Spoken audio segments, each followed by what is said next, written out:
Swerteng umaga, heto na pa ang resulta sa ating STL Laguna para sa araw na to, April 10, 2026, sa araw ng Friday, first draw result.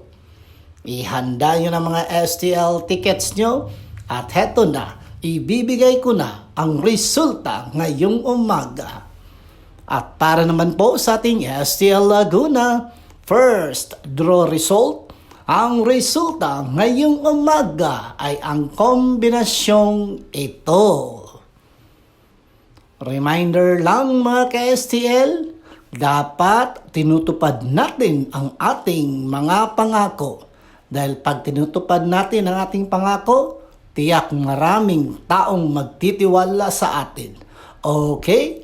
Don't forget to subscribe Purple Green TV. Pag-like at share po. Ingat kayo palagi.